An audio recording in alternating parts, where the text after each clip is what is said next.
നമസ്കാരം.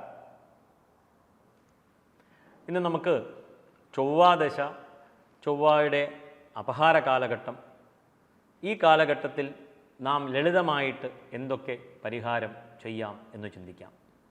ഈ ചൊവ്വ എന്ന് കേൾക്കുമ്പോൾ തന്നെ ഇനി ചൊവ്വാദോഷമായി പല രീതിക്ക് അത് വ്യാഖ്യാനിച്ച് മനുഷ്യൻ്റെ മനസ്സിൽ ചൊവ്വ ഇടം നേടിക്കഴിഞ്ഞു. ചൊവ്വാദോഷം എന്നുള്ളതാണ്.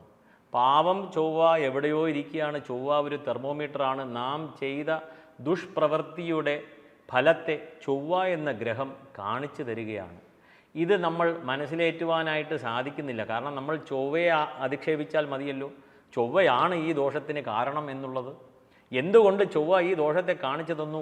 കർമ്മഫലം ശരിയാണെങ്കിൽ നമ്മുടെ കർമ്മം മോശമായതുകൊണ്ട് ചൊവ്വ 7ലോ 8ലോ വന്നിരുന്ന് ദുസ്ഥാനത്തിരുന്ന് ഇല്ലെങ്കിൽ ആ ഭാവത്തെ നശിപ്പിക്കുന്നു, ഇല്ലെങ്കിൽ ആ ഭാവത്തെ കാണിച്ചു തരികയാണ് ഈ ഭാവത്തിൽ പറഞ്ഞിട്ടുള്ള നല്ല ഫലങ്ങൾ ഇല്ല എന്നുള്ളത്, ഇല്ലെങ്കിൽ ഈ ദോഷഫലമാണെന്നുള്ളത്. അപ്പോൾ കർമ്മഫലം എന്നുള്ളത് ഇവിടെ വ്യക്തമായി.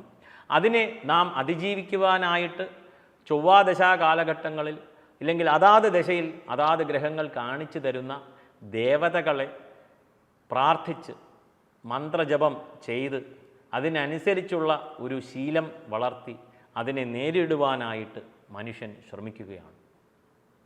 അങ്കാരകനാണ് ദേവത.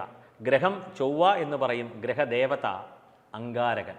അപ്പോൾ അങ്കാരക സ്തുതി നമുക്ക് ചെയ്യാം, എന്നും പാരായണം ചെയ്യാം. ധരണീ ഗർഭസംഭൂതം വിദ്യുത്കാന്തി സമപ്രഭം കുമാരം ശക്തിഹസ്തം തം മംഗളം പ്രണമാമ്യഹം. ഈ 2 വരി ശ്ലോകം ഏവർക്കും ജപിക്കാവുന്നതാണ്. 1 രൂപ ചെലവില്ല. അടുത്തതായി ചൊവ്വ, ആ ഗ്രഹത്തിൻ്റെ അധിദേവത എന്ന് പറയുന്നത് സുബ്രഹ്മണ്യനാണ്. ജാതകത്തിലൂടെ നാം ചൊവ്വയെ ചിന്തിക്കുമ്പോൾ അവിടെ ദേവത സുബ്രഹ്മണ്യനാണ്. പ്രഥമദൃഷ്ട്യാ ദേവത സുബ്രഹ്മണ്യൻ എന്നേ പറഞ്ഞിട്ടുള്ളൂ. അപ്പോൾ പ്രശ്നചിന്തയിൽ വരുമ്പോൾ ഇവിടെ ഓജരാശി യുഗ്മരാശിക്കനുസരിച്ച് കുമാരോ ഭൈരവാതിർവ എന്ന് പറയുന്നു. ഭൈരവനെ ചിന്തിക്കുന്നു, ഭൈരവിയെ ചിന്തിക്കുന്നു, കാളിയെ ചിന്തിക്കുന്നു എന്നിങ്ങനെ പ്രശ്ന പദ്ധതിയിലേക്ക് പോവുകയാണ്. അധികം അതിലേക്ക് ചിന്തിക്കുന്നില്ല. പ്രഥമദൃഷ്ട്യാ നാം സുബ്രഹ്മണ്യ പ്രീതി ചെയ്ത് നമുക്ക് മുന്നോട്ട് പോകാം. സുബ്രഹ്മണ്യൻ എന്ന് പറയുമ്പോൾ തന്നെ ചൊവ്വാഴ്ച പ്രധാനമായിട്ട് നെയ്ദീപം തെളിയിക്കുക. സുബ്രഹ്മണ്യ സ്വാമിക്ക് നെയ്ദീപം ഏവർക്കും ചെയ്യാൻ സാധിക്കുന്നതാണ്. ആഴ്ചയിൽ 1 ദിവസം സുബ്രഹ്മണ്യ ശ്ലോകങ്ങൾ, സുബ്രഹ്മണ്യ അഷ്ടോത്തരം, സുബ്രഹ്മണ്യ ത്രിശതി പാരായണം ചെയ്യാം. നമ്മളിത് പഠിക്കുമ്പോൾ നമ്മുടെ കുട്ടികൾ ഇത് താനേ പഠിക്കും. ഇന്നല്ലെങ്കിൽ നാളെ അത് താനേ പഠിക്കും. ഈ ആചാരം നിലനിന്ന് പോരും എന്നുള്ളതിൽ തർക്കമില്ല. ഷഷ്ടി വ്രതം വളരെയധികം ഗുണം ചെയ്യും ഈ കാലഘട്ടങ്ങളിൽ. അപ്പോൾ ചൊവ്വ എന്നുള്ള ഗ്രഹം, ചൊവ്വാഗ്രഹത്തിൻ്റെ ദശാപഹാര കാലഘട്ടങ്ങളിൽ നമുക്ക് ലളിതമായി ഇതൊക്കെ ചെയ്തു പോരാം. ഷഷ്ടിവ്രതം എന്ന് പറഞ്ഞു. ഇത് വർഷത്തിൽ ഒരിക്കൽ മാത്രം വരുന്ന സ്കന്ദഷഷ്ടി, ആ ഒരു പീരീഡിൽ വരുന്ന വ്രതമല്ല ഉദ്ദേശിച്ചത്. അതും കൂടി ഷഷ്ടിവ്രതം അതിനോട് കൂടി വർഷത്തിൽ വരുന്നതോടുകൂടി എല്ലാ മാസവും വരുന്ന ഷഷ്ടി വ്രതമാണ് ഇവിടെ ഉദ്ദേശിച്ചത്. സാധിക്കുന്ന രീതിയിൽ വ്രതം അനുഷ്ഠിക്കുക. വ്രതം എന്ന് കേട്ടാൽ തന്നെ നമ്മുടെ ചിന്ത പോകുന്നത് ആഹാരം കഴിക്കാതിരിക്കാൻ പറ്റില്ലല്ലോ എന്നുള്ളൊരു ചിന്തയാണ്. വ്രതം എന്ന വാക്കിന് ഞാൻ ഇന്നത് ചെയ്യും ഇന്നത് ചെയ്യില്ല എന്നുള്ളതാണ്. ആഹാരം കഴിക്കാതെ ഇരിക്കുക എന്നുള്ള അവസ്ഥയ്ക്ക് പറയുന്നത് ഉപവാസം എന്നുള്ളതാണ്.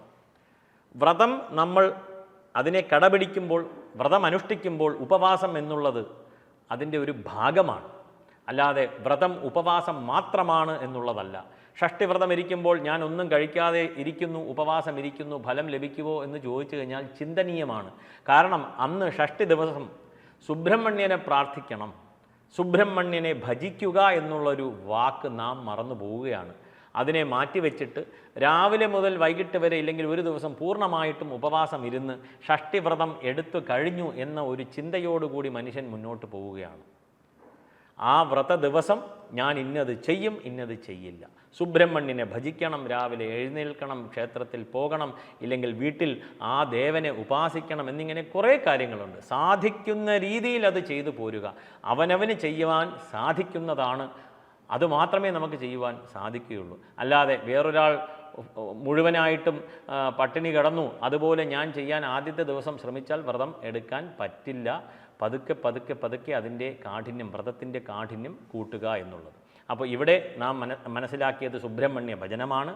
ചൊവ്വയ്ക്ക് പറഞ്ഞിട്ടുള്ളത് തുവരപ്പരിപ്പ് എന്നുള്ള തുവരയാണ് ധാന്യം. ആ ധാന്യം വാങ്ങിച്ചിട്ട് ആർക്കെങ്കിലും ദാനം നൽകുക.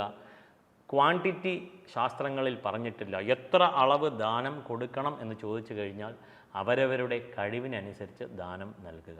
ഇത്രയും ലളിതമായ കാര്യങ്ങൾ നമുക്ക് ഏവർക്കും അനുഷ്ഠിച്ചു പോരാം. നമസ്കാരം.